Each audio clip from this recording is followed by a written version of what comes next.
सत श्री अकाल। तुसीं देख रहे हो डेली पोस्ट पंजाब हरियाणा हिमाचल ते मैं राजपिंदर कौर लैके हाज़र हाँ तुहाड़ियां सेहत समस्यावां दे नाल जुड़िया होया प्रोग्राम संजीवनी। और अज दे इस प्रोग्राम दे विच असीं अलर्जी बारे गल करांगे जो किसी ना किसी नूं साल दे किसी खास मौसम दे विच बदलदे मौसम दे विच जां किसी खास समय दे विच हुंदी है। चाहे बदलते मौसम की गल कर लीए मॉनसून की गल कर लीए पर कुछ लोग अजिहे भी ने जिन्होंने साल भर अलर्जी होंदी है तो जो एक बार अलर्जी हो जाती है तो फिर छिक्कां आउंदियां ने साह चढ़ता है नक दे विचों पानी आउंदा है चमड़ी ते रैशिज हो जाते हैं तो कई बारी बुखार भी हो जाता है। पर कई बार असीं की करते हैं कि असीं अपने तौर पर ही इसनूं खांसी जां जुकाम समझ के एंटीबायोटिक लैंदे आ तो थोड़े दिन बाद जो सानूं लगता है कि आराम महसूस होने लगता तो असीं उस समस्या नूं भुल जाते हैं। पर जो फिर तो समस्या साडे सामने आउंदी आ तां फिर सानूं कई तरह दीयां परेशानियां दा सामना भी करना पैंदा है। तो जेकर लाइफ स्टाइल की गल कर लीए जां प्रदूषण की गल कर लीए तो इसका सब तो वड्डा कारण मन्निया जा सकता है। बहुत तरह की एलर्जी है जिवें कि किसी नूं खाण वालियां किसी चीज़ों तो एलर्जी हुंदी है, किसी नूं स्किन की एलर्जी हुंदी है, जां किसी नूं घर दे विच रखे पालतू जानवरां तो भी एलर्जी हो सकती है। किस तरह असीं आपदा बचाव कर सकते हैं एलर्जी तो, क्योंकि कहते हैं कि जब भी एक बार एलर्जी हो जाती है तो लाइफ टाइम इसकी मैडिसन लैनी पैंदी है कि अपना लाइफ स्टाइल बदल के इसनूं कंट्रोल किया जा सकता है। मैडिसन कितनी लंबा समय इसकी लैनी पैंदी है तो किहड़ियां चीज़ों तो परहेज़ करके असीं एलर्जी तो बच सकते हैं। खास करके जेकर अस्थमा के मरीजों की गल करिए तो बदलते मौसम के विच जां जदों मॉनसून हुंदी है तो उन्होंने ये समस्या बहुत ज़्यादा वध जाती है। की इसका कारण है, किवें असीं इस तो बचाव करना है, इस दे बारे ही गलबात करांगे। तुसीं भी साडे नाल जुड़ सकते हो, सानूं फोन कॉल कर सकते हो, अपनी समस्या साडे नाल साझी कर सकते हो। पर उस तो पहलां एलर्जी है की आ, क्यों हुंदी है, किहड़े दे कारण ने ते किहड़ियां चीज़ां दा सानूं एलर्जी होण ते सेवन करना चाहिए, उस ते तुहानूं एक रिपोर्ट दिखाउंदे आ।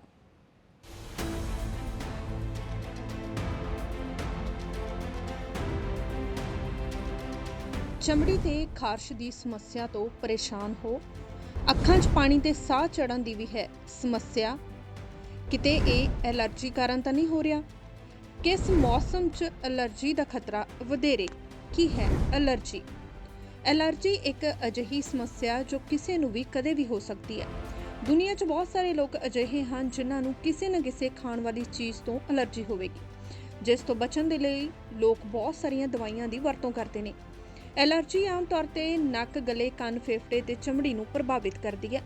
कई लोग अजिहे भी हैं जिन्होंने दुध, दही, लस्सी और पनीर तो एलर्जी होंदी होगी। उक्त चीज़ों का सेवन किए बिना रहना बहुत औखा है। एलर्जी होने ते नक बहना, चमड़ी ते खारश, अखां 'च पानी निकलना, चमड़ी ते रैशिज पैना, साह लैण 'च दिक्कत आउणा ते सोज वर्गियां समस्यावां हो सकदियां ने। बेशक एलर्जी का इलाज कुछ दवाइयां नाल कीता जा सकता है, पर इस तो बचन लई सावधानियां भी वरतनियां चाहीदियां ने। आओ जानते हाँ कि एलर्जी के की हन कारण ते इस तो बचन लई की कीता जावे। एलर्जी के की हन कारण? जेनेटिक बैकग्राउंड भी बनता है कारण। धूड़ दे कन, जानवरों के वाल, खाण पीण वालियां चीज़ां। की हन एलर्जी के लक्षण? छिक्कां आउणियां, नक वगना, खंघ आउणी, अखां विच लाली, खुजली ते पानी निकलना, चमड़ी ते लाल खारशदार धफ्फड़ होने। एलर्जी होने ते किहड़ियां चीज़ां दा करना चाहिदा है सेवन? कीवी एलर्जी नूं रोकण च हुंदी है मददगार। रोजाना एक सेब खाण नाल सेहत रहिंदी है तंदुरुस्त। एलोवेरा स्किन दी जलन, खारिश ते सोज नूं करे घट। बच्चों विच एलर्जी तो बचण लई उन्हां दी इम्यूनिटी नूं मजबूत करन वाला भोजन खाण दे नाल नाल उन्हां नूं धूड़, मिट्टी ते धुੱਪ विच खेडण दिओ, जिस दे नाल उन्हां दे शरीर नूं उन्हां चीज़ां नूं बर्दाश्त करन दी समर्था दे नाल नाल उन्हां विच इम्यून सिस्टम दा विकास हुंदा है। इस तो इलावा जिन्हां लोकां नूं धूड़ ते धुएं तो एलर्जी हुंदी है वो हमेशा मास्क पा के घरों बाहर निकलन ते अजिहियां चीज़ां खाण तो परहेज़ करन जिस नाल तुहाडा शरीर ओवर रिएक्ट करता है। इस तो बचन लई होर की कीता जावे, किन्ने तरह की एलर्जी हुंदी है, इस संबंधी जानकारी लैण लई करदे हां माहिर डॉक्टर दे नाल गलबात।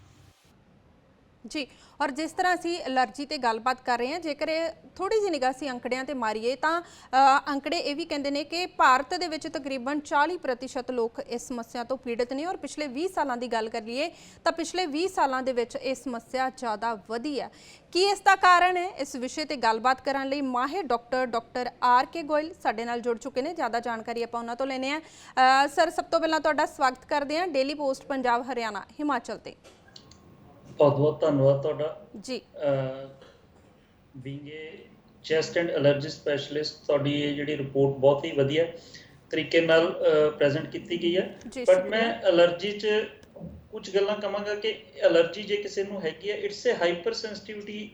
ਅਸੀਂ ਉਹਨੂੰ ਕਹਿੰਦੇ ਹਾਂ ਕਿ ਉਸ ਚੀਜ਼ ਦੇ ਲਈ ਉਹ ਪੇਸ਼ੈਂਟ ਹਾਈਪਰ ਸੈਂਸਿਟਿਵ ਆ। ਜੀ ਉਹ ਯੂਜ਼ਲੀ ਬਚਪਨ ਤੋਂ ਵੀ ਹਾਈਪਰ ਸੈਂਸਿਟਿਵ ਹੁੰਦਾ, ਬਟ ਕਈ ਚੀਜ਼ਾਂ ਉਹਨੂੰ ਟ੍ਰਿਗਰ ਕਰ ਜਾਂਦੀਆਂ ਨੇ ਜਦੋਂ ਜ਼ਿਆਦਾ ਮਾਤਰਾ 'ਚ ਇੱਕਦਮ ਉਸ ਚੀਜ਼ ਨੂੰ ਖਾਧੀ ਜਾਂਦੀ ਹੈ, ਜਾਂ ਕਿਸੇ ਪੋਲੂਸ਼ਨ ਰਾਹੀਂ ਆਪਾਂ ਕੀ ਹੈ ਉਸ ਚੀਜ਼ ਦੇ ਉਹਦੇ ਕਰਕੇ ਕੀ ਹੈ, ਉਹਦਾ ਐਲਰਜੀ ਇੱਕਦਮ ਟ੍ਰਿਗਰ ਕਰ ਜਾਂਦੀ ਹੈ ਤੇ ਉਹਨੂੰ ਸਿੰਪਟਮ ਆਉਣੇ ਸ਼ੁਰੂ ਹੋ ਜਾਂਦੇ ਆ ਜੀ। ਐਲਰਜੀ ਜਿਸ ਤਰ੍ਹਾਂ ਚੈਸਟ ਦੀ ਐਲਰਜੀ, ਸਾਹ ਦੀ ਐਲਰਜੀ, ਆਪਾਂ ਕਹਿੰਦੇ ਹਾਂ ਬਾਰ-ਬਾਰ ਛਿੱਕਾਂ ਦਾ ਆਉਣਾ, ਜ਼ੁਕਾਮ ਹੋਣਾ। ਤੇ ਕਈ ਵਾਰ ਕੀ ਹੁੰਦਾ ਕਿ ਜਦੋਂ ਮੌਸਮ ਬਦਲਦਾ ਤਾਂ ਇੱਕਦਮ ਸਾਹ ਬਹੁਤ ਜ਼ਿਆਦਾ ਚੜਨ ਲੱਗ ਜਾਂਦਾ। ਫਿਰ ਸਕਿਨ ਦੀ ਐਲਰਜੀ ਹੈ, ਖਾਰਿਸ਼ ਹੁੰਦੀ ਰਹਿੰਦੀ ਹੈ, ਧੱਫੜ ਬਣ ਜਾਂਦੇ ਨੇ ਤੁਹਾਡੇ ਸਰੀਰ ਤੇ ਕਈ ਤਰ੍ਹਾਂ ਦੇ। ਫਿਰ ਫੂਡ ਤੋਂ ਐਲਰਜੀ ਹੁੰਦੀ ਹੈ, ਕਈ ਵਾਰ ਅਸੀਂ ਡੈਰੀ ਪ੍ਰੋਡਕਟਸ ਖਾਂਦੇ ਹਾਂ, ਉਹਨਾਂ ਤੋਂ ਐਲਰਜੀ ਆ। ਉਸ 'ਚ ਵੀ ਕਈ ਪ੍ਰੋਬਲਮਸ ਨੇ ਕਿ ਡੈਰੀ ਪ੍ਰੋਡਕਟਸ ਕਿਸ ਤਰ੍ਹਾਂ ਦੇ ਆਪਾਂ ਲੈ ਰਹੇ ਹਾਂ, ਜਾਂ ਉਹਨਾਂ 'ਚ ਕੋਈ ਅਡਲਟ੍ਰੇਸ਼ਨ ਤਾਂ ਨਹੀਂ ਹੈਗੀ। ਇੱਕ ਕਣਕ ਤੋਂ ਐਲਰਜੀ ਬੜਾ ਕਾਮਨ ਅੱਜ ਕੱਲ੍ਹ ਅਸੀਂ ਦੇਖਣ 'ਚ ਪਾਉਂਦੇ ਹਾਂ ਕਿ ਕਣਕ ਤੋਂ ਬੱਚਿਆਂ ਨੂੰ ਬਹੁਤ ਜ਼ਿਆਦਾ ਐਲਰਜੀ ਆਉਂਦੀ ਹੈ, ਜਿਹੜੇ ਬੱਚੇ ਸਾਡੇ ਕੋਲ ਆਉਂਦੇ ਨੇ। ਇਹਨਾਂ ਸਾਰਿਆਂ 'ਚ ਅਸੀਂ ਜਿਹੜਾ ਫਸਟ ਐਂਡ ਫੋਰਮੋਸਟ ਥਿੰਗ ਹੈ, ਇੱਕ ਤਾਂ ਤੁਸੀਂ ਉਸ ਨੂੰ ਜਿਸ ਚੀਜ਼ ਤੋਂ ਵੀ ਤੁਹਾਨੂੰ ਐਲਰਜੀ ਆਉਂਦੀ ਹੈ ਉਸ ਨੂੰ ਅਵੋਇਡ ਕਰੋ ਜਿੱਥੋਂ ਤੱਕ ਹੋ ਸਕਦਾ ਕਿ ਉਸ ਚੀਜ਼ ਨੂੰ ਅਵੋਇਡ ਕਰੋ। And take A lot of ਲਿਕੁਇਡਸ, ਜਿੰਨੇ ਜ਼ਿਆਦਾ, ਜਿਸमें ਤੁਸੀਂ ਵੀ ਦੱਸਿਆ ਕਿ ਕੀਵੀ ਖਾ ਸਕਦੇ ਹੋ, ਐਲੋਵੇਰਾ ਲਗਾ ਸਕਦੇ ਹੋ। ਜਿੰਨਾ ਵੀ ਫਲੂਇਡ ਜ਼ਿਆਦਾ ਤੁਸੀਂ ਲਓਗੇ ਉਨੀ ਉਸ ਦੀ ਮਾਤਰਾ ਘਟ ਜਾਣੀ ਹੈ ਜੀ ਐਲਰਜੀ ਦੇ ਲਈ। ਜੀ ਡਾਕਟਰ ਗੋਇਲ, ਤੁਸੀਂ ਬੜੀ ਡਿਟੇਲ ਦੇ ਵਿੱਚ ਦੱਸਿਆ ਕਿ ਕਿਹੜੀ ਤਰ੍ਹਾਂ ਦੀ ਐਲਰਜੀ ਹੁੰਦੀ ਹੈ। ਇਸ ਤੋਂ ਅੱਗੇ ਵੀ ਆਪਾਂ ਗੱਲਬਾਤ ਕਰਾਂਗੇ। ਸਾਡੇ ਨਾਲ 2 ਕਾਲਰ ਜੁੜੇ ਨੇ, ਉਹਨਾਂ ਦਾ ਸਵਾਲ ਲੈ ਲਈਏ। ਜੀ ਕਿੱਥੋਂ ਗੱਲ ਕਰ ਰਹੇ ਹੋ ਤੁਸੀਂ ਔਰ ਕੀ ਜਾਨਣਾ ਚਾਹੁੰਦੇ ਹੋ? ਹੈਲੋ, ਨਮਸਕਾਰ ਮੈਮ ਜੀ। ਹੈਲੋ, ਹਾਂਜੀ ਮੈਂ ਰੋਪੜ ਮਰਿੰਡੇ ਤੋਂ ਬੋਲ ਰਹੀ ਹੂੰ। ਹਾਂਜੀ, ਤੁਸੀਂ ਆਪਣਾ ਸਵਾਲ ਕਰ ਸਕਦੇ ਹੋ। हाँ मैम, मैं ना मेरी 40 साल की उम्र है, मैं 2 बार मतलब कलर लगाया जी। मेरा सिर मतलब कि इस तरह हो गया भी जिवें जड़िया होया हुंदा। 1 महीना मेरे सारे शरीर से खारिश रही है जी। और ਤੁਹਾਨੂੰ ਕਲਰ ਲਗਾਉਣ ਤੋਂ ਕੀ ਨੈਕਸਟ ਡੇ ਜਾਂ ਕਿੰਨੇ ਟਾਈਮ ਬਾਅਦ ਇਹ ਸਮੱਸਿਆ ਆਈ ਸੀ? ਮੈਡਮ ਕਲਰ ਤੋਂ 4-5 ਘੰਟੇ ਬਾਅਦ। ਜੀ ਓਕੇ, ਤੇ ਤੁਸੀਂ ਇਸ ਤੋਂ ਕੋਈ ਮੈਡੀਸਨ ਲਈ ਇਸ ਤੇ ਰਿਲੇਟਡ? हाँ जी, मेडिसिन मैडम मैं पीजी दिखाया सीगा, उन्होंने मैंने मेडिसिन वगैरह दी, शैम्पू वगैरह दिता सीगा जी। हाँ जी। हाँ जी बिल्कुल, ਤੁਹਾਡੀ ਜੋ ਸਮੱਸਿਆ ਹੈ ਇਹਦੇ ਬਾਰੇ ਤੁਹਾਨੂੰ ਜ਼ਰੂਰ ਐਡਵਾਈਸ ਮਿਲੇਗੀ ਜੀ। ਸਾਡੇ ਥੈਂਕ ਯੂ ਜੀ। ਸਾਡੇ ਅਗਲੇ ਕਾਲਰ ਤੁਸੀਂ ਆਪਣਾ ਸਵਾਲ ਕਰ ਸਕਦੇ ਹੋ। ਹਾਂਜੀ ਹਾਂਜੀ, ਸਤਿ ਸ੍ਰੀ ਅਕਾਲ ਜੀ। ਸਤਿ ਸ਼੍ਰੀ ਅਕਾਲ ਜੀ। ਮੈਂ ਸ਼ੇਰਗੜ ਤੋਂ ਬੋਲਦਾ ਜੀ, ਡਿਸਟ੍ਰਿਕਟ ਪਟਿਆਲਾ ਤੋਂ। ਹਾਂਜੀ। ਖੱਟੀ ਚੀਜ਼ ਨਾਲ ਐਲਰਜੀ ਹੁੰਦੀ ਹੈ ਜੀ। ਖੱਟੀਆਂ ਚੀਜ਼ਾਂ ਤੋਂ? ਜੀ ਜੀ। ਔਰ ਤੁਹਾਨੂੰ ਕਿੰਨੇ ਲੰਬੇ ਸਮੇਂ ਤੋਂ ਇਹ ਸਮੱਸਿਆ ਆ ਰਹੀ ਹੈ? ਇਹ ਮੰਨ ਕੇ ਚੱਲੋ ਜੀ 15 ਸਾਲਾਂ ਤੋਂ। 15 ਸਾਲਾਂ ਤੋਂ। ਔਰ ਤੁਸੀਂ ਕੋਈ ਮੈਡੀਸਨ ਲੈ ਰਹੇ ਇਹਦੀ? ਹਾਂਜੀ ਹਾਂਜੀ ਜੀ। ਬਿਲਕੁਲ, ਜੋ ਤੁਹਾਡੀ ਪ੍ਰੋਬਲਮ ਹੈ ਉਸ ਦੇ ਬਾਰੇ ਵੀ ਡਾਕਟਰ ਸਾਹਿਬ ਐਡਵਾਈਸ ਦੇਣਗੇ। ਡਾਕਟਰ ਸਾਹਿਬ, ਜਿਸ ਤਰ੍ਹਾਂ ਕਿ ਜਿਹੜੇ ਸਾਡੇ ਪਹਿਲੇ ਕਾਲਰ ਸੀ ਉਹਨਾਂ ਨੇ ਸਵਾਲ ਕੀਤਾ ਕਿ ਉਹਨਾਂ ਦੀ ਉਮਰ 40 ਸਾਲ ਹੈ ਤੇ ਹੇਅਰ ਕਲਰ ਤੋਂ ਉਹਨਾਂ ਨੂੰ ਐਲਰਜੀ ਹੋਈ ਔਰ ਕਾਫੀ ਜ਼ਿਆਦਾ ਪ੍ਰੋਬਲਮ ਵੱਧ ਗਈ, ਤਾਂ ਅਜਿਹੇ ਦੇ ਵਿੱਚ ਕੀ ਸਲਾਹ ਦੇਣੇ ਚਾਹੋਗੇ ਕਿ ਜਿਸ ਤਰ੍ਹਾਂ ਅਸੀਂ ਗ੍ਰੇ ਹੇਅਰ ਨੂੰ ਛੁਪਾਉਣ ਦੇ ਲਈ ਹੇਅਰ ਕਲਰ ਕਰਦੇ ਹਾਂ, ਕਿੰਨੇ ਕੁ ਹਾਰਮਫੁਲ ਹੋ ਸਕਦੇ ਔਰ ਜੋ ਉਹਨਾਂ ਦੇ ਕੇਸ ਦੇ ਵਿੱਚ ਹੋਇਆ ਉਹਨਾਂ ਨੂੰ ਕੀ ਕਰਨਾ ਚਾਹੀਦਾ? ਦੇਖੋ, ਇਹ ਬੜਾ ਕਾਮਨ ਜਿਹਾ ਹੈਗਾ ਕਿ ਜਦੋਂ ਅਸੀਂ ਹੇਅਰ ਕਲਰ ਲਗਾਉਂਦੇ ਹਾਂ ਤਾਂ ਸਾਨੂੰ ਐਲਰਜੀ ਆਉਂਦੀ ਹੈ ਜੀ। ਇਹ 'ਚ ਹੇਅਰ ਕਲਰ ਕਈ ਤਰ੍ਹਾਂ ਦੇ, ਜਿਵੇਂ ਆਰਗੈਨਿਕ ਤੇ ਕੈਮੀਕਲ ਬੇਸਡ ਹੁੰਦੇ ਆ। ਜਿਹੜੇ ਕੈਮੀਕਲ ਜਿਨ੍ਹਾਂ 'ਚ ਜ਼ਿਆਦਾ ਮਾਤਰਾ 'ਚ ਹੁੰਦਾ ਤੇ chemical based hair colour use ਹੁੰਦੇ ਆ, ਉਹਨਾਂ ਨਾਲ ਐਲਰਜੀ ਬਹੁਤ ਜ਼ਿਆਦਾ ਹੋ ਜਾਂਦੀ ਹੈ ਜੀ। ਇੱਕ ਤਾਂ ਮੈਂ ਇਹਨਾਂ ਨੂੰ ਕਹਾਂਗਾ ਕਿ ਤੁਸੀਂ ਥੋੜ੍ਹਾ ਜਿਹਾ ਮਤਲਬ ਆਰਗੈਨਿਕ ਵਾਲੇ ਪਾਸੇ ਜਾਓ, ਜਿਨ੍ਹਾਂ 'ਚ ਸਾਡੇ ਐਕਚੁਅਲੀ ਰਿਐਕਸ਼ਨ ਘੱਟ ਹੋਵੇ ਤੇ ਕੈਮੀਕਲਸ ਤੋਂ ਐਟਲੀਸਟ ਬਚੋ। ਜੇ ਤੁਹਾਨੂੰ ਫਿਰ ਵੀ ਹੋ ਰਿਹਾ ਜਾਂ ਬਾਰ-ਬਾਰ ਹੋ ਰਿਹਾ ਤਾਂ ਮੈਂ ਹੀ ਐਡਵਾਈਸ ਕਰਾਂਗਾ ਤਾਂ ਹੇਅਰ ਕਲਰ ਇਹ ਨਾ ਲਗਵਾਉਣ ਜੀ। ਕਿਤੇ ਨਾ ਕਿਤੇ ਜਿਵੇਂ ਮਹਿੰਦੀ ਆਪਾਂ ਕਹਿ ਸਕਦੇ ਹਾਂ ਉਹ ਲਗਾ ਸਕਦੇ ਆ, ਜਾਂ ਉਹ ਇਸ ਤਰ੍ਹਾਂ ਦੀਆਂ ਚੀਜ਼ਾਂ ਦਾ ਵਰਤੋਂ ਕਰਨ ਜਿਹੜੀਆਂ ਨੈਚੁਰਲ ਨੇ ਜੀ। ਕਿਉਂਕਿ ਕੈਮੀਕਲ ਪ੍ਰੋਡਕਟ ਹਮੇਸ਼ਾ ਹੀ ਸਾਨੂੰ ਟ੍ਰਿਗਰ ਵੀ ਕਰਦਾ ਐਲਰਜੀ ਨੂੰ, ਕਈ ਵਾਰ ਕੈਮੀਕਲ ਤੋਂ ਸਾਨੂੰ ਐਲਰਜੀ ਹੁੰਦੀ ਵੀ ਹੈ ਜੀ।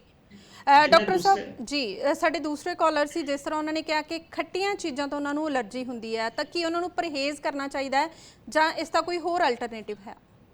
ਬਿਲਕੁਲ, ਤੁਸੀਂ ਸਹੀ ਕਿਹਾ ਕਿ ਖੱਟੀਆਂ ਚੀਜ਼ਾਂ ਤੋਂ ਜੇ ਉਹਨਾਂ ਨੂੰ ਐਲਰਜੀ ਹੁੰਦੀ ਹੈ ਉਹ ਇੱਕ ਵਾਰ ਕੁਝ ਦਿਨ ਇਹਨੂੰ ਬਿਲਕੁਲ ਅਵੋਇਡ ਕਰਨ ਜੀ। ਫਿਰ ਜਦੋਂ ਉਹਨਾਂ ਨੂੰ ਸ਼ੁਰੂਆਤ ਕਰਨ ਤਾਂ ਬਹੁਤ ਹੀ ਸਮਾਲ ਕੁਆਂਟੀਟੀ ਤੋਂ ਸ਼ੁਰੂ ਕਰਨ, ਤਾਂ ਕਿ ਉਸ ਦੇ ਨਾਲ ਸਾਨੂੰ ਪਤਾ ਲੱਗ ਸਕੇ ਕਿ ਇਹਨਾਂ ਨੂੰ ਵਾਕਈ ਖੱਟੀ ਚੀਜ਼ ਤੋਂ ਕਿੰਨੀ ਕੁ ਮਾਤਰਾ 'ਚ ਖੱਟੀ ਚੀਜ਼ ਖਾਣ ਨਾਲ ਐਲਰਜੀ ਹੁੰਦੀ ਹੈ ਜੀ।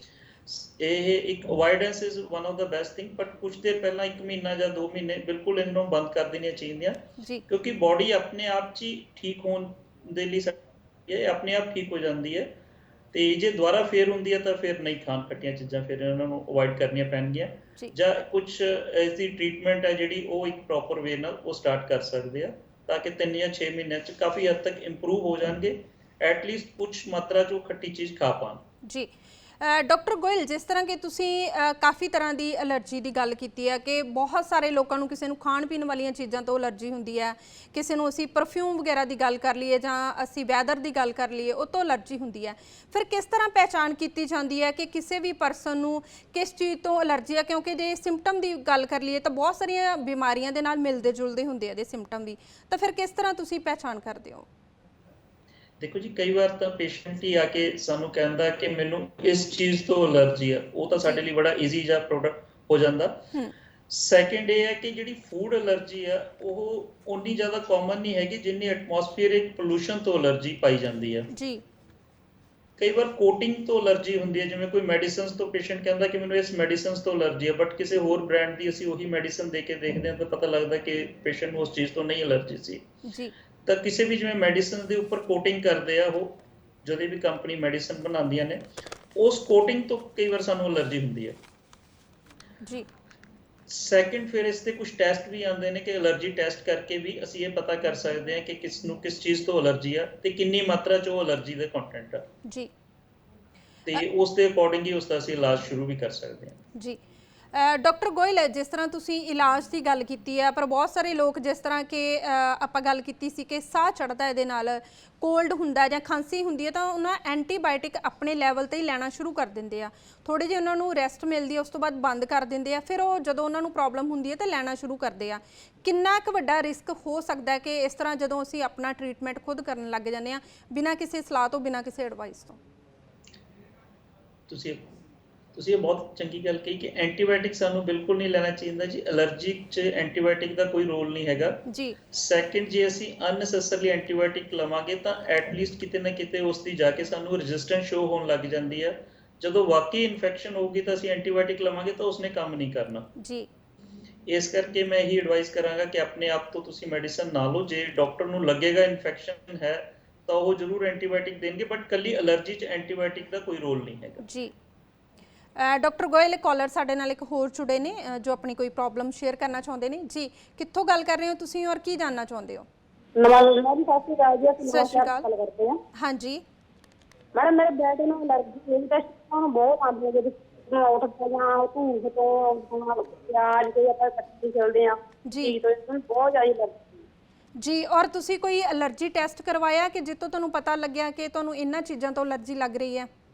ਹਾਂਜੀ ਮੈਡਮ, ਜਾਣੀ ਕਿ ਬਲੱਡ ਵਿੱਚ ਡਾਕਟਰ ਨੇ ਉਹਨੂੰ ਦੱਸਿਆ ਵੀ ਤੇਰੇ ਬਲੱਡ 'ਚ ਐਲਰਜੀ, ਤੈਨੂੰ ਪੱਕਾ ਪਰਮਾਨੈਂਟ ਇਲਾਜ ਨਹੀਂ ਦਿਖਾਉਣਾ ਵੀ ਤੇਰੀ ਸਹੀ ਚੱਲਣ ਜੀ। ਭਾਵੇਂ ਸਪਰੇਅ ਲੈ ਸਕਦੇ ਹੋ ਜਾਂ ਕੋਈ ਟੈਬਲੇਟ ਲੈ ਸਕਦੇ ਹੋ, ਜਾਣੀ ਕਿ ਪ੍ਰੋਪਰ ਪੱਕਾ ਇਲਾਜ ਨਹੀਂ ਦਿੰਦੇ ਕੋਈ ਜੀ। ਔਰ ਤੁਸੀਂ ਕੋਈ ਮੈਡੀਸਨ ਲਈ ਇਹਦੇ ਰਿਲੇਟਡ? ਹਾਂਜੀ, ਇੱਥੇ ਜਲੰਧਰ ਤੋਂ ਲੈ ਕੇ ਗਿਆ ਉਹ ਥੋੜਾ 2 ਮਹੀਨੇ ਪਹਿਲਾਂ, ਕੋਈ ਆਰੋਗਿਅਮ ਦਾ ਹੈ, ਕੋਈ ਮੈਨੂੰ ਲੱਗਦਾ ਉਹ ਉੱਥੋਂ ਲੈ ਕੇ ਆਇਆ ਜੀ ਆਰੋਗਿਅਮ ਦੀ ਦਵਾਈ ਕੀ ਉਹ ਆਪ ਜਾ ਕੇ ਲੈ ਕੇ ਆਇਆ ਹੈ। ਆਰੋਗਿਆ ਪਚਕਰਮਾ ਫਿਰ ਕਿਹੜਾ ਕੋਈ ਸੈਂਟਰ ਹੈ, ਉੱਥੋਂ ਜਾ ਕੇ ਆਪ ਆਪਣੇ ਮੈਨੂੰ 3000 ਦੀ ਦਵਾਈ ਲੈ ਕੇ ਆਇਆ ਤੇ ਉਹਨਾਂ ਨੂੰ ਕੋਈ ਫਰਕ ਨਹੀਂ ਹੈਗਾ ਤੇ ਫਿਰ ਉਹਨਾਂ ਨੇ ਸੱਦਿਆ ਵੀ ਜਾ ਕੇ ਦਵਾਈ ਦਵਾ ਕੇ ਆਈ ਜੀ। ਡਾਕਟਰ ਸਾਹਿਬ, ਜਿਸ ਤਰ੍ਹਾਂ ਕਿ ਸਾਨੂੰ ਕਾਫੀ ਸਾਰੇ ਫੋਨ ਕਾਲਸ ਆ ਰਹੇ ਆ ਤਾਂ ਉਸ ਤੋਂ ਜੱਜਮੈਂਟ ਹੁੰਦੀ ਹੈ ਕਿ ਬਹੁਤ ਸਾਰੇ ਲੋਕਾਂ ਨੂੰ ਐਲਰਜੀ ਦੀ ਪ੍ਰੋਬਲਮ ਹੈ। ਜਿਸ ਤਰ੍ਹਾਂ ਕਿ ਹੁਣ ਸਾਡੇ ਕਾਲਰ ਜੋ ਜੁੜੇ ਸੀ ਉਹਨਾਂ ਨੇ ਕਿਹਾ ਕਿ ਉਹਨਾਂ ਨੂੰ ਧੂੜ ਤੋਂ ਐਲਰਜੀ ਆ, ਖਾਸ ਕਰਕੇ ਜੇਕਰ ਅਸੀਂ ਪੋਲਿਊਸ਼ਨ ਇਹਦਾ ਰਿਸਕ ਫੈਕਟਰ ਗੱਲ ਕਰ ਲਈਏ ਤਾਂ ਕੁਝ ਖਾਣ ਪੀਣ ਵਾਲੀਆਂ ਚੀਜ਼ਾਂ ਤੋਂ ਵੀ ਜਿਸ ਤਰ੍ਹਾਂ ਉਹ ਗੱਲ ਕਰ ਰਹੇ ਨੇ, ਤੇ ਕੀ ਕਰਨਾ ਚਾਹੀਦਾ ਅਜਿਹੇ ਦੇ ਵਿੱਚ? ਮੈਡੀਸਨ ਉਹ ਲੈ ਹੀ ਰਹੇ ਨੇ ਆਲਰੇਡੀ। ਦੇਖੋ, ਧੂੜ ਤੋਂ ਐਲਰਜੀ ਬੜਾ ਕਾਮਨ ਹੈ। ਜਿਵੇਂ ਆਪਾਂ ਸਮਾਲ ਜਿਹੜੇ ਪਾਰਟੀਕਲਸ ਹੁੰਦੇ ਨੇ ਜਦੋਂ ਲੰਗਸ 'ਚ ਜਾਂਦੇ ਨੇ ਤਾਂ ਉਹਨੂੰ ਸਟਿਮੂਲੇਟ ਕਰ ਦਿੰਦੇ ਨੇ, ਜਿਹਦੇ ਨਾਲ ਸਾਨੂੰ ਸਾਹ ਵੀ ਚੜ੍ਹਦਾ ਹੈਗਾ, ਕਈ ਵਾਰ ਖਾਂਸੀ ਸ਼ੁਰੂ ਹੋ ਜਾਂਦੀ ਹੈ ਤੇ ਕਈ ਵਾਰ ਬਲਗਮ ਆਉਂਦੀ ਹੈ। ਦੇਖੋ, ਪਹਿਲਾਂ ਤਾਂ ਜੇ ਉਹਨਾਂ ਦਾ ਕੰਮ ਬਹੁਤ ਜ਼ਿਆਦਾ ਧੂੜ ਨਾਲ ਨਹੀਂ ਰਿਲੇਟਡ ਤਾਂ ਐਟਲੀਸਟ ਉਸ ਚੀਜ਼ ਨੂੰ ਅਵੋਇਡ ਕਰਨ, ਮਾਸਕ ਪਾ ਕੇ ਰੱਖਣ ਜੀ। ਫਿਰ ਇਸ ਦੀਆਂ ਕੁਝ ਮੈਡੀਸਿਨਸ ਵੀ ਆਉਂਦੀਆਂ ਨੇ ਜਿਹਦੇ ਨਾਲ ਐਲਰਜੀ ਲੈਵਲ ਕਾਫੀ ਘਟ ਜਾਂਦਾ ਗਾ। ਐਕਚੁਅਲੀ ਧੂੜ 'ਚ ਵੀ ਕਈ ਪਾਰਟੀਕਲਸ ਨੇ ਜੀ, ਜਿਵੇਂ ਡਸਟ ਹੈ, ਡਸਟ ਮਾਈਟ ਹੈ, ਪੋਲਨਸ ਹੈ। ਉਸ ਚੀਜ਼ ਤੋਂ ਸਾਨੂੰ ਇੱਕ ਵਾਰ ਦੇਖਣਾ ਪੈਂਦਾ ਗਾ ਕਿ ਕਿਸ ਚੀਜ਼ ਤੋਂ ਐਲਰਜੀ ਹੈ, ਉਸ ਦੀ ਤਰ੍ਹਾਂ ਹੀ ਫਿਰ ਉਸ ਦਾ ਇਲਾਜ ਸ਼ੁਰੂ ਕੀਤਾ ਜਾਂਦਾ ਗਾ ਤੇ ਕਾਫੀ ਹੱਦ ਤੱਕ ਪੇਸ਼ੈਂਟ ਨਾਰਮਲ ਲੈਵਲ ਤੇ ਆ ਜਾਂਦਾਗਾ, ਬਟ ਇੰਨਾ ਕੁ ਜ਼ਰੂਰ ਅਸੀਂ ਕਵਾਂਗੇ, ਪਰ ਫਿਰ ਵੀ ਉਸ ਨੂੰ ਅਵੋਇਡੈਂਸ ਜਾਂ ਪ੍ਰੀਕਾਸ਼ਨ ਜ਼ਰੂਰ ਰੱਖਣੀਆਂ ਪੈਂਦੀਆਂ ਨੇ। ਵੈਸੇ ਪੇਸ਼ੈਂਟ ਆਪਣੀ ਨਾਰਮਲ ਲਾਈਫ ਜੀ ਪਾਉਂਦਾਗਾ, ਕੋਈ ਇਦਾਂ ਦੀ ਦਿੱਕਤ ਨਹੀਂ ਹੁੰਦੀ ਜੀ। ਔਰ ਡਾਕਟਰ ਸਾਹਿਬ, ਜਿਨ੍ਹਾਂ ਲੋਕਾਂ ਨੂੰ ਖਾਣ ਪੀਣ ਵਾਲੀਆਂ ਚੀਜ਼ਾਂ ਤੋਂ ਐਲਰਜੀ ਹੈ, ਖਾਸ ਕਰਕੇ ਜੇਕਰ ਅਸੀਂ ਡੇਅਰੀ ਪ੍ਰੋਡਕਟਸ ਦੀ ਗੱਲ ਕਰ ਲਈਏ, ਤਾਂ ਫਿਰ ਉਹਨਾਂ ਨੂੰ ਕਿਸ ਤਰ੍ਹਾਂ ਦੀਆਂ ਸਾਵਧਾਨੀਆਂ ਰੱਖਣੀਆਂ ਚਾਹੀਦੀਆਂ ਨੇ? ਅਗਰ ਡੇਅਰੀ ਪ੍ਰੋਡਕਟ ਤੋਂ ਉਹਨਾਂ ਨੂੰ ਐਲਰਜੀ ਹੈ ਤਾਂ ਉਸ ਦੇ ਅਲਟਰਨੇਟਿਵ ਉਹ ਕੀ ਲੈ ਸਕਦੇ ਨੇ ਹੈਲਦੀ ਰਹਿਣ ਦੇ ਲਈ? ਡੇਅਰੀ ਪ੍ਰੋਡਕਟਸ ਤੋਂ ਅਲਰਜੀ ਜੀ ਬੜੀ ਕਾਮਨ ਹੈ, ਜਿਹਨੂੰ ਲੈਕਟੋਜ਼ ਇੰਟੋਲਰੈਂਸ ਵੀ ਅਸੀਂ ਕਹਿੰਦੇ ਆ ਜੀ। ਬਚਪਨ 'ਚ ਵੀ ਕਈ ਵਾਰ ਪਾਈ ਜਾਂਦੀ ਹੈ। ਦੇਖੋ ਜੀ, ਡੇਅਰੀ ਪ੍ਰੋਡਕਟਸ ਤੋਂ ਅਲਰਜੀ ਹੈ, ਪਹਿਲਾਂ ਤਾਂ ਤੁਸੀਂ ਇੱਕ ਵਾਰ ਉਹਨਾਂ ਨੂੰ ਕੰਪਲੀਟ ਤੁਹਾਨੂੰ ਬੰਦ ਕਰਨਾ ਪਏਗਾ। ਉਸ ਦੇ ਸਬਸਟੀਟਿਊਟ 'ਚ ਅਸੀਂ ਸੋਇਆ ਪ੍ਰੋਡਕਟ ਲੈ ਸਕਦੇ ਹਾਂ ਜੀ। Soybean is as good as ਮਤਲਬ ਤੁਹਾਡੇ ਡੇਅਰੀ ਪ੍ਰੋਡਕਟਸ। ਤੇ ਸੈਕਿੰਡ ਅਸੀਂ ਇਹ ਹੈ ਕਿ ਅਸੀਂ ਕੁਝ ਦੇਰ ਤੋਂ ਬਾਅਦ ਉਹਨੂੰ ਫੇਰ ਸਟਾਰਟ ਕਰਦੇ ਹਾਂ ਇੱਕ ਲੋ ਡੋਜ਼ 'ਚ ਡੇਅਰੀ ਪ੍ਰੋਡਕਟਸ ਦੇਣਾ, ਤਾਂ ਕਿ ਕਿਤਨੇ ਕੁ ਤੱਕ ਉਹ ਲੈ ਪਾਉਂਦਾਗਾ। ਜੇ ਸਾਨੂੰ ਫਿਰ ਵੀ ਲੱਗਦਾ ਕਿ ਨਹੀਂ ਡੇਅਰੀ ਪ੍ਰੋਡਕਟਸ ਬਿਲਕੁਲ ਇੰਟੋਲਰੈਂਟ ਕਰਦੇ ਆ ਜਾਂ ਲੈਕਟੋਜ਼ ਇੰਟੋਲਰੈਂਸ ਕੰਪਲੀਟ ਲੈਵਲ ਤੇ ਹੈਗੀ, ਫਿਰ ਅਸੀਂ ਉਹਨੂੰ ਸੋਇਆ ਪ੍ਰੋਡਕਟ ਤੇ ਡਾਲਦੇ ਤੇ ਲਾਈਫ ਆਪਣੀ ਪ੍ਰੋਪਰ ਜੀ ਪਾਉਂਦਾ, ਕੋਈ ਇਸ ਤਰ੍ਹਾਂ ਦੀ ਪ੍ਰੋਬਲਮ ਨਹੀਂ ਜੀ। ਡਾਕਟਰ ਆਰ ਕੇ ਗੋਇਲ, ਅਗਰ ਆਪਾਂ ਇਹ ਜਾਨਣਾ ਚਾਹੀਏ ਕਿ ਜਿਸ ਤਰ੍ਹਾਂ ਕਿ ਬਹੁਤ ਸਾਰੇ ਲੋਕ ਹੈ ਜਿਨ੍ਹਾਂ ਨੂੰ ਇੱਕ ਸੀਜ਼ਨਲ ਹੋ ਜਾਂਦੀ ਹੈ ਐਲਰਜੀ, ਤਾਂ ਕਿਹੜੇ ਮੌਸਮ ਦੇ ਵਿੱਚ ਜਾ ਕੇ ਜਾਂ ਕਿਸ ਤਰ੍ਹਾਂ ਦੇ এনवायरमेंट ਦੇ ਵਿੱਚ ਜਾ ਕੇ ਇਸ ਦਾ ਖਤਰਾ ਜ਼ਿਆਦਾ ਰਹਿੰਦਾ ਹੈ? ਜਿਹੜੀ ਸੀਜ਼ਨਲ ਅਲਰਜੀ ਹੈ ਜੀ, ਜਦੋਂ ਵੀ ਵੈਦਰ ਨੇ ਬਦਲਣਾਗਾ ਜਾਂ ਮੌਸਮ ਨੇ ਬਦਲਣਾਗਾ, ਉਸ ਤੋਂ ਤੁਹਾਨੂੰ ਅਲਰਜੀ ਸ਼ੁਰੂ ਹੋ ਜਾਏਗੀ। ਸਾਲ 'ਚ 2 ਵਾਰ ਮੌਸਮ, ਜਿਵੇਂ ਆਪਾਂ ਕਹੀਏ ਕਿ ਮਾਰਚ ਤੋਂ ਅਪ੍ਰੈਲ ਤੱਕ ਤੇ ਫਿਰ ਸਤੰਬਰ ਅਕਤੂਬਰ ਦੇ ਮਹੀਨਿਆਂ 'ਚ ਮੌਸਮ ਬਦਲਦਾਗਾ। ਉਸ ਤੋਂ ਅਲਰਜੀ ਦੇ ਕੇਸਿਸ ਉਹਨਾਂ ਦਿਨਾਂ 'ਚ ਜ਼ਿਆਦਾ ਵੱਧ ਜਾਂਦੇ ਆ, ਜਿਹੜੇ ਸੀਜ਼ਨਲ ਅਲਰਜੀ ਜਿਹਨੂੰ ਅਸੀਂ ਕਹਿੰਦੇ ਆ। ਇੱਕ ਤਾਂ ਇਹ ਹੈ ਕਿ ਉਸ ਤੋਂ ਪਹਿਲਾਂ ਹੀ ਪੇਸ਼ੈਂਟ ਆਪਣੀ ਮੈਡੀਸਿਨ ਸ਼ੁਰੂ ਕਰ ਸਕਦੇ ਆ, ਤਾਂ ਕਿ ਉਹਨਾਂ ਨੂੰ ਸਿੰਪਟਮਸ ਨਾ ਆਉਣ ਕਿਸੇ ਤਰ੍ਹਾਂ ਦੀ ਐਲਰਜੀ ਦੇ। ਤੇ ਥੋੜਾ ਜਿਹਾ ਕੋਸ਼ਿਸ਼ ਕਰਨ, ਜਿਵੇਂ ਅੱਜ ਕੱਲ ਇਹ ਆਪਣਾ ਟ੍ਰੈਂਡ ਹੋ ਗਿਆ ਕਿ ਆਪਾਂ ਇੱਕਦਮ ਏਸੀ ਤੋਂ ਬਾਹਰ ਆ ਤੇ ਇੱਕਦਮ ਅਸੀਂ ਏਸੀ 'ਚ ਚਲੇ ਗਏ, ਉਸ ਦੇ ਨਾਲ ਜਦੋਂ ਟੈਂਪਰੇਚਰ ਦੀ ਵੇਰੀਏਸ਼ਨ ਬਹੁਤ ਜ਼ਿਆਦਾ ਆਉਂਦੀ ਹੈ ਤਾਂ ਅਲਰਜੀ ਦੇ ਕੇਸਿਸ ਦੇਖਣ 'ਚ ਵੱਧ ਵੀ ਰਹੇ ਆ ਤੇ ਉਸ ਨਾਲ ਉਹ ਸਮੱਸਿਆ ਵੀ ਵੱਧ ਜਾਂਦੀ ਹੈ ਜੀ।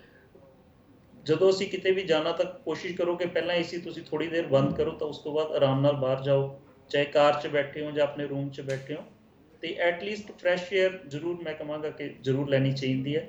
ਤੇ ਜੀ ਡਾਕਟਰ ਸਾਹਿਬ, ਜਿਸ ਤਰ੍ਹਾਂ ਕਿ ਤੁਸੀਂ ਸਟਾਰਟਿੰਗ ਦੇ ਵਿੱਚ ਗੱਲ ਕੀਤੀ ਸੀ ਕਿ ਅਗਰ ਕਣਕ ਦੀ ਐਲਰਜੀ ਤੋਂ ਅਸੀਂ ਗੱਲ ਕਰ ਲਈਏ ਤਾਂ ਬਹੁਤ ਸਾਰੇ ਲੋਕ ਇਸ ਐਲਰਜੀ ਤੋਂ ਅਫੈਕਟਡ ਹੈ, ਇਸ ਪ੍ਰੋਬਲਮ ਦੇ ਵਿੱਚੋਂ ਲੰਘ ਰਹੇ ਆ। ਉਹ ਕੀ ਉਹਨਾਂ ਦੀ ਐਲਰਜੀ ਇਸੇ ਤਰ੍ਹਾਂ ਰਹਿੰਦੀ ਹੈ ਜਾਂ ਇਸ ਨੂੰ ਕੰਟਰੋਲ ਕੀਤਾ ਜਾ ਸਕਦਾ ਹੈ?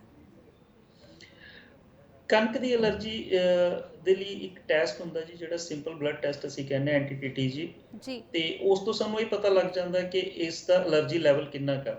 ਯੂਜ਼ਲੀ ਅਸੀਂ ਉਸ ਤੋਂ ਬਾਅਦ ਕੀ ਕਰਦੇ ਹਾਂ ਕਿ ਉਸ ਨੂੰ ਕਹਿੰਦੇ ਹਾਂ ਕਿ ਤੁਸੀਂ ਆਪਣੀ ਕਣਕ ਦੀ ਕੰਜ਼ੰਪਸ਼ਨ ਬਿਲਕੁਲ 0 ਲੈਵਲ ਤੇ ਕਰੋ ਜੀ। ਤੇ ਜੇ ਉਹ ਟੈਸਟ ਦੁਬਾਰਾ ਅਸੀਂ ਫੇਰ ਕਰਵਾ ਕੇ ਦੇਖਦੇ ਹਾਂ, ਜੇ ਉਹ ਟੈਸਟ ਨਾਰਮਲ ਆਉਣਾ ਸ਼ੁਰੂ ਹੋ ਜਾਂਦਾ ਤਾਂ ਅਸੀਂ ਉਹਨੂੰ ਲੋ ਡੋਜ਼ 'ਚ ਕਣਕ ਕਈ ਵਾਰ ਸ਼ੁਰੂ ਕਰਦੇ ਹਾਂ ਜੀ। ਬਟ ਜੇ ਉਸ ਦੀ ਮਾਤਰਾ ਫਿਰ ਵੱਧਦੀ ਹੈ ਤਾਂ ਅਸੀਂ ਕਣਕ ਦੀ ਅਵੋਇਡ ਕਰਦੇ ਹਾਂ। ਕਣਕ ਦੀ ਜਗ੍ਹਾ ਅਸੀਂ ਰਾਈਸ ਵਗੈਰਾ ਤੇ ਉਸ ਨੂੰ ਕੋਸ਼ਿਸ਼ ਕਰਦੇ ਹਾਂ ਕਿ rice is as complete food, ਜਿਸ ਤਰ੍ਹਾਂ ਕਣਕ ਉਸ ਤਰ੍ਹਾਂ ਹੀ ਰਾਈਸ ਆ ਜੀ। ਤੇ ਉਸ ਨੂੰ ਆਪਣਾ ਅਸੀਂ ਰਾਈਸ ਤੇ ਪਾ ਸਕਦੇ ਹਾਂ, ਬਾਜਰਾ ਦੇ ਸਕਦੇ ਹਾਂ, ਉਹ ਹੋਰ ਕਈ ਪ੍ਰੋਡਕਟ ਨੇ ਉਹਨਾਂ ਦਾ ਸੇਵਨ ਕਰ ਸਕਦੇ ਹਾਂ। ਬਟ ਫਿਰ ਅਸੀਂ ਕਣਕ ਨੂੰ ਅਵੋਇਡ ਕਰਦੇ, ਕਿਉਂਕਿ ਜੇ ਉਹ ਇਦਾਂ ਹੀ ਕਰਦਾ ਰਹੇਗਾ ਤਾਂ ਐਟਲੀਸਟ ਉਹਦਾ GIT ਸਿਸਟਮ ਸਾਰਾ ਹੀ ਖਰਾਬ ਹੋ ਜਾਣਾ, ਜਿਹਦੇ ਨਾਲ ਉਸ ਨੂੰ ਵੀਕਨੈਸ ਵੀ ਆਣੀ ਹੈ ਤੇ ਬਾਅਦ ਚ ਉਹਨੂੰ ਹੋਰ ਵੀ ਪ੍ਰੋਬਲਮ ਆਣੀ ਹੈ ਜੀ। ਜੀ ਡਾਕਟਰ ਸਾਹਿਬ, ਕਾਲਰ ਸਾਡੇ ਨਾਲ ਇੱਕ ਜੁੜੇ ਨੇ, ਉਹਨਾਂ ਦੀ ਸਵਾਲ ਲੈ ਲਈਏ ਕਿ ਕੀ ਕਹਿਣਾ ਚਾਹੁੰਦੇ ਨੇ ਜੀ। ਕਿੱਥੋਂ ਗੱਲ ਕਰ ਰਹੇ ਹੋ ਤੁਸੀਂ ਔਰ ਡਾਕਟਰ ਸਾਹਿਬ ਤੋਂ ਕੀ ਜਾਣਨਾ ਚਾਹੁੰਦੇ ਹੋ? ਹੈਲੋ, ਸਤਿ ਸ੍ਰੀ ਅਕਾਲ ਜੀ। ਸਤਿ ਸ੍ਰੀ ਅਕਾਲ। ਹਾਂਜੀ ਸਰ, ਮੁਕਤਸਰ ਤੋਂ ਬੋਲ ਰਹੇ ਸੀ ਮੈਡਮ। ਹਾਂਜੀ। ਤੇ ਮੈਡਮ ਮੈਂ ਡਾਕਟਰ ਸਾਹਿਬ ਨੂੰ ਇਹ ਪੁੱਛਣਾ ਚਾਹੁੰਦਾ ਵੀ ਮਿਸੀ ਮੇਰੀ ਨਾ ਜਾਣੀ ਕਿ ਗਰਮੀਆਂ ਦੇ ਵਿੱਚ, ਖਾਸ ਕਰਕੇ ਗਰਮੀਆਂ ਦੇ ਵਿੱਚ ਵੀ ਜਿੱਥੇ ਵੀ ਖਾਰਸ਼ ਕਰਦੇ ਆ ਉਸ ਤੇ ਨਾ ਤਦਰੀਜ ਬਣ ਜਾਂਦੀ, ਤਦਰੀਜ ਜੀ। ਜਾਨੀ ਕਿ ਮੇਨ ਜਿਆਦਾ ਪੈਰ ਤੇ ਹੀ ਬਣਦੀ ਹੈ, ਹੋਰ ਸਾਰੇ ਸਰੀਰ ਤੇ ਕਿਤੇ ਨਹੀਂ ਬਣਦੀ। ਤੇ ਜਾਂ ਜਦੋਂ ਕਈ ਵਾਰੀ ਕੋਈ ਬਰਤਨ ਧੋਂਦੇ ਕਰਦੇ ਆ, ਟੈਸਟ ਵਿੱਚ ਕਰਾਇਆ ਸੀ, ਟੈਸਟ ਵਿੱਚ ਕੁਝ ਨਹੀਂ ਆਇਆ, ਬਿਲਕੁਲ ਠੀਕ ਠਾਕ ਹੈ ਜੀ। ਔਰ ਟੈਸਟ ਦੇ ਵਿੱਚ ਕੁਝ ਵੀ ਨਹੀਂ ਆਇਆ? ਹਾਂਜੀ ਜੀ। ਉਹ ਕਹਿੰਦਾ ਬਿਲਕੁਲ ਵੀ ਠੀਕ ਹੈ, ਸਾਰਾ ਹਰ ਚੀਜ਼ ਠੀਕ ਹੈ। ਤੇ ਮੈਂ ਡਾਕਟਰ ਸਾਹਿਬ ਨੂੰ ਇਹ ਪੁੱਛਣਾ ਚਾਹੁੰਦਾ ਵੀ ਯਾਨੀ ਕਿ ਜਿਸ ਤਰ੍ਹਾਂ ਬਰਤਨ ਮਾਂਜਦੇ ਆ ਵੀ ਇਹਦਾ ਵੀ ਕੋਈ ਕਾਰਨ ਹੋ ਸਕਦਾ ਹੈ ਵੀ ਕਿਹੜਾ ਵੀ ਸਾਬਣ ਵਰਤਿਆ ਜਾਵੇ ਜਾਂ ਕਿਹੜਾ ਲੀਸਾ ਪੋਈ ਜੋ ਵੀ ਹੈ ਵੀ ਡਾਕਟਰ ਸਾਹਿਬ ਨੂੰ ਪੁੱਛਣਾ ਚਾਹੁੰਦਾ ਸੀ ਵੀ ਉਹ ਕਿਹੜਾ ਜਿਹੜੇ ਬਰਤਨ ਵੇਲੇ ਉਹ ਜਿਹੜੇ ਸਾਫ਼ ਕਰਨ ਕੀ ਵਰਤਿਆ ਜਾਵੇ? ਜੀ ਬਿਲਕੁਲ, ਤੁਹਾਨੂੰ ਜ਼ਰੂਰ ਸਲਾਹ ਮਿਲੇਗੀ। ਡਾਕਟਰ ਸਾਹਿਬ ਕਾਲਰ ਇੱਕ ਹੋਰ ਨੇ ਜੀ, ਤੁਸੀਂ ਆਪਣਾ ਸਵਾਲ ਕਰ ਸਕਦੇ ਹੋ। ਹਾਂਜੀ, ਮੈਨੂੰ ਨਾ ਇਹਦੀ ਪੇਟ ਦੀ ਪ੍ਰੋਬਲਮ ਹੈ ਜੀ। ਤੁਸੀਂ ਆਪਣਾ ਸਵਾਲ ਇੱਕ ਵਾਰੀ ਪਲੀਜ਼ ਦੁਬਾਰਾ ਰਿਪੀਟ ਕਰ ਦਿਓ। ਹਾਂਜੀ, ਮੈਨੂੰ ਨਾ ਪੇਟ ਦੀ ਸਮੱਸਿਆ ਹੈ ਜੀ। ਕਦੇ ਮੈਨੂੰ ਕਬਜ਼ ਹੋ ਜਾਂਦੀ, ਕਦੇ ਮੈਨੂੰ ਲੂਜ਼ ਮੋਸ਼ਨ ਲੱਗ ਜਾਂਦੀ ਹੈ ਜੀ। ਹਾਂਜੀ, ਇਸ ਤਰ੍ਹਾਂ ਹੁੰਦਾ ਵੀ ਜਿਸ ਤਰ੍ਹਾਂ ਬਾਥਰੂਮ 'ਚ ਜਲਨ ਬਹੁਤ ਜ਼ਿਆਦਾ ਹੁੰਦੀ ਹੈ ਤੇ ਲੈਟਰਿੰਗ ਦੇ ਵਿੱਚ ਜਲਨ ਹੁੰਦੀ ਹੈ ਜੀ। ਇਸ ਤਰ੍ਹਾਂ ਜਿਵੇਂ ਗਰਮੀ ਵਧੀ ਵੀ ਹੁੰਦੀ ਹੈ, ਜੀਭ ਹੈ ਉਹ ਮੇਰੀ ਲਾਲ ਹੋ ਜਾਂਦੀ ਹੈ, ਬਿਨਾਂ ਮਿਰਚ ਦੀ ਚੀਜ਼ ਵੀ ਲੱਗਦੀ ਹੈ, ਬਹੁਤ ਮਿਰਚ ਖਾਈ ਹੋਈ ਹੈ ਮੈਂ ਜੀ। ਬਿਲਕੁਲ ਤੁਹਾਨੂੰ ਵੀ ਜ਼ਰੂਰ ਜੋ ਤੁਹਾਡੀ ਸਮੱਸਿਆ ਉਹਦੇ ਰਿਗਾਰਡਿੰਗ ਸਲਾਹ ਮਿਲੇਗੀ। ਡਾਕਟਰ ਸਾਹਿਬ, ਜਿਸ ਤਰ੍ਹਾਂ ਕਿ ਸਾਡੇ ਕਾਲਰ ਜੋ ਜੁੜੇ ਸੀ ਮੁਕਤਸਰ ਤੋਂ, ਉਹਨਾਂ ਨੇ ਕਿਹਾ ਕਿ ਉਹਨਾਂ ਦੀ ਵਾਈਫ ਨੂੰ ਪ੍ਰੋਬਲਮ ਹੈ, ਖਾਸ ਕਰਕੇ ਗਰਮੀ ਦੇ ਵਿੱਚ ਜ਼ਿਆਦਾ ਪ੍ਰੋਬਲਮ ਹੁੰਦੀ ਹੈ, ਖਾਰਸ਼ ਹੁੰਦੀ ਹੈ, ਉਸ ਤੋਂ ਬਾਅਦ ਤੱਫੜ ਟਾਈਪ ਉਹਨਾਂ ਦੇ ਹੋ ਜਾਂਦੇ ਆ, ਔਰ ਇਹ ਪੁੱਛਣਾ ਚਾਹੁੰਦੇ ਨੇ ਕਿ ਕੀ ਜੋ ਬਰਤਨ ਸਾਫ਼ ਕਰਨ ਵਾਲੀ ਸਾਬਣ ਹੁੰਦੀ ਹੈ ਕੀ ਉਹ ਅਲਰਜੀ ਦਾ ਕਾਰਨ ਬਣਦੀ ਹੈ, ਜਾਂ ਉਹਦੇ ਬਦਲ ਦੇ ਵਿੱਚ ਅਗਰ ਉਹ ਕੁਝ ਵਰਤਣਾ ਚਾਹੁੰਦੇ ਆ ਤਾਂ ਕੀ ਇਸਤੇਮਾਲ ਕਰ ਸਕਦੇ ਆ? ਬਿਲਕੁਲ ਤੁਸੀਂ ਸਹੀ ਕਿਹਾ ਕਿ ਕਈ ਵਾਰ ਸਾਡੇ ਜਿਹੜੇ ਕੈਮੀਕਲਸ ਨੇ, ਸੋਪ ਆ ਜਿਨ੍ਹਾਂ ਨਾਲ ਅਸੀਂ ਬਰਤਨ ਸਾਫ਼ ਕਰਦੇ ਹਾਂ, ਉਸ ਤੋਂ ਸਾਨੂੰ ਅਲਰਜੀ ਸ਼ੁਰੂ ਹੋ ਜਾਂਦੀ ਹੈ ਜੀ। ਫਿਰ ਅਸੀਂ ਇਹੀ ਕਹਿੰਦੇ ਹਾਂ ਕਿ ਤੁਸੀਂ ਜਿਹੜੇ ਨਾਨ ਕੈਮੀਕਲ ਚੀਜ਼ਾਂ ਨੇ ਉਹਨਾਂ ਨੂੰ ਅਸੀਂ ਯੂਜ਼ ਕਰ ਸਕਦੇ ਹਾਂ ਸਕਰਬ ਦੇ ਲਈ ਘਰ ਬਣਾ ਕੇ, ਜਾਂ ਜਿਸ ਤਰ੍ਹਾਂ ਦੀ ਮਿੱਟੀ ਦੀ ਵਰਤੋਂ ਕਰਕੇ ਵੀ ਆਪਾਂ ਕੁਛ ਨਾ ਕੁਛ ਉਸ ਦਾ ਇਲਾਜ ਕਰ ਸਕਦੇ। ਬਟ ਐਟਲੀਸਟ ਅਵੋਇਡ ਕਰੋ ਕੈਮੀਕਲਸ ਨੂੰ। ਜਾਂ ਤੁਸੀਂ ਇੱਕ ਕੰਮ ਹੋਰ ਕਰ ਸਕਦੇ ਹੋ ਕਿ ਜਿਵੇਂ ਗਲਵਸ ਪਹਿਨ ਕੇ ਥੋੜਾ ਜਿਹਾ ਆਪਣਾ ਬਰਤਨ ਵਗੈਰਾ ਸਾਫ਼ ਕਰ ਸਕਦੇ ਹੋ, ਉਸ ਤੋਂ ਬਾਅਦ ਹੱਥ ਧੋ ਕੇ ਇੱਕ ਵਾਰ ਉਹਨਾਂ ਨੂੰ ਅੱਛੀ ਤਰ੍ਹਾਂ ਨਾਲ ਡਰਾਈ ਕਰ ਲੈਣਾ ਚਾਹੀਦਾ ਗਾ, ਤਾਂ ਕਿ ਕੈਮੀਕਲ ਸਾਡੀ ਸਕਿਨ ਦੇ ਅੰਦਰ ਨਾ ਜਾਵੇ, ਕਿਉਂਕਿ ਕੈਮੀਕਲ ਜਦੋਂ ਸਕਿਨ ਦੇ ਅੰਦਰ ਜਾਏਗਾ ਤਾਂ ਉਸਨੇ ਅਲਰਜੀ ਕਰਨੀ ਹੈ ਜੀ। ਇਸ ਬਿਮਾਰੀ ਨੂੰ ਯੂਜ਼ਲੀ ਅਸੀਂ ਆਰਟੀਕੇਰੀਆ ਕਹਿੰਦੇ ਆ। ਇਸ ਤੋਂ ਅਵੋਇਡੈਂਸ ਦਾ ਇਹੀ ਇੱਕ ਇਲਾਜ ਹੈ ਜੀ। ਸੈਕਿੰਡ, ਕਈ ਵਾਰ ਇਹ ਵੀ ਹੁੰਦਾ ਕਿ ਸਾਡੇ ਇਨਫੈਕਸ਼ਨ ਹੋ ਜਾਂਦੀ ਹੈ, ਕੋਈ ਪੈਰਾਸਾਈਟਿਕ ਹੋਣ, ਡੀਵਾਰਮ ਜਿਹਨੂੰ ਅਸੀਂ ਕਹਿੰਦੇ ਹਾਂ ਕਿ ਬੱਚਿਆਂ ਨੂੰ ਡੀਵਾਰਮ ਜ਼ਰੂਰ ਕਰਨਾ ਚਾਹੀਦਾ। ਉਹ ਵੱਡਿਆਂ ਦੇ ਲਈ ਵੀ ਜ਼ਰੂਰੀ ਹੈ ਕਿ ਡੀਵਾਰਮੇਸ਼ਨ ਹੋਣੀ ਚਾਹੀਦੀ ਹੈ, ਤਾਂ ਕਿ ਕਈ ਵਾਰ ਪੈਰਾਸਾਈਟਿਕ ਇਨਫੈਕਸ਼ਨ ਵੀ ਟ੍ਰਿਗਰ ਕਰ ਜਾਂਦੀਆਂ ਨੇ ਸਕਿਨ ਦੀ ਅਲਰਜੀ ਨੂੰ ਜੀ। ਡਾਕਟਰ ਗੋਇਲ, ਤੁਸੀਂ ਸਾਡੇ ਨਾਲ ਮਾਫ ਕਰਨਾ, ਤੁਹਾਨੂੰ ਮੈਂ ਵਿੱਚ ਹੀ ਰੋਕ ਰਹੀ ਹਾਂ ਕਿਉਂਕਿ ਸਮਾਂ ਸਾਡੇ ਕੋਲ ਹੋਰ ਨਹੀਂ ਹੈ। ਤੁਸੀਂ ਪਰ ਸਾਡੇ ਨਾਲ ਅੱਜ ਦੇ ਇਸ ਪ੍ਰੋਗਰਾਮ ਦੇ ਵਿੱਚ ਜੁੜੇ, ਔਰ ਬੜੀ ਡਿਟੇਲ ਦੇ ਵਿੱਚ ਜੋ ਵੀ ਸਾਡੇ ਕਾਲਰ ਸਾਡੇ ਨਾਲ ਜੁੜੇ ਸੀ ਉਹਨਾਂ ਦੇ ਸਵਾਲਾਂ ਦੇ ਜਵਾਬ ਤੁਸੀਂ ਦਿੱਤੇ ਆ, ਉਸ ਦੇ ਲਈ ਤੁਹਾਡਾ ਬਹੁਤ ਬਹੁਤ ਧੰਨਵਾਦ। ਥੈਂਕ ਯੂ ਜੀ, ਥੈਂਕ ਯੂ ਸੋ ਮਚ ਜੀ। ਜਿਸ ਤਰ੍ਹਾਂ ਕਿ ਅੱਜ ਅਸੀਂ ਐਲਰਜੀ ਤੇ ਗੱਲਬਾਤ ਕਰ ਰਹੇ ਸੀ, ਤਾਂ ਬਹੁਤ ਤਰ੍ਹਾਂ ਦੀ ਐਲਰਜੀ ਆ। ਕਈ ਵਾਰੀ ਘਰ ਦੇ ਵਿੱਚ ਰੱਖੇ ਕੋਈ ਪਾਲਤੂ ਜਾਨਵਰ, ਉਹਨਾਂ ਕਰਕੇ ਵੀ ਹੋ ਸਕਦੀ ਹੈ, ਪੋਲਿਊਸ਼ਨ ਦੀ ਵਜ੍ਹਾ ਕਰਕੇ ਹੋ ਸਕਦੀ ਹੈ, ਜਾਂ ਜੋ ਅਸੀਂ ਪਰਫਿਊਮ ਜਾਂ ਡੀਓ ਵਗੈਰਾ ਇਸਤੇਮਾਲ ਕਰਦੇ ਹਾਂ ਉਹਦੀ ਵਜ੍ਹਾ ਕਰਕੇ ਵੀ ਹੋ ਸਕਦੀ ਹੈ। ਪਰ ਅਜਿਹੇ ਦੇ ਵਿੱਚ ਇਹ ਪਹਿਚਾਨਣਾ, ਇਹ ਜਾਣਨਾ ਬਹੁਤ ਜ਼ਿਆਦਾ ਜ਼ਰੂਰੀ ਹੈ ਕਿ ਤੁਹਾਨੂੰ ਕਿਸ ਚੀਜ਼ ਤੋਂ ਐਲਰਜੀ ਹੈ, ਤੇ ਇਹਦੇ ਲਈ ਟੈਸਟ ਕਰਵਾਉਣਾ ਬਹੁਤ ਜ਼ਿਆਦਾ ਜ਼ਰੂਰੀ ਹੈ। ਡਾਕਟਰ ਦੀ ਸਲਾਹ ਬਹੁਤ ਜ਼ਿਆਦਾ ਜ਼ਰੂਰੀ ਹੈ। ਆਪਣੇ ਲੈਵਲ ਤੇ ਕੋਈ ਵੀ ਟ੍ਰੀਟਮੈਂਟ ਨਾ ਕਰੋ, ਕਿਸੇ ਵੀ ਤਰ੍ਹਾਂ ਦੀ ਮੈਡੀਸਨ ਨਾ ਲਵੋ, ਤਾਂ ਹੀ ਤੁਸੀਂ ਸਿਹਤਮੰਦ ਰਹਿ ਸਕਦੇ ਹੋ। ਕੱਲ ਫਿਰ ਹਾਜ਼ਰ ਹੋਵਾਂਗੇ ਇੱਕ ਨਵੇਂ ਟੌਪਿਕ ਦੇ ਨਾਲ। ਜੁੜੇ ਰਹੋ ਡੇਲੀ ਪੋਸਟ ਪੰਜਾਬ ਹਰਿਆਣਾ ਹਿਮਾਚਲ ਦੇ ਨਾਲ।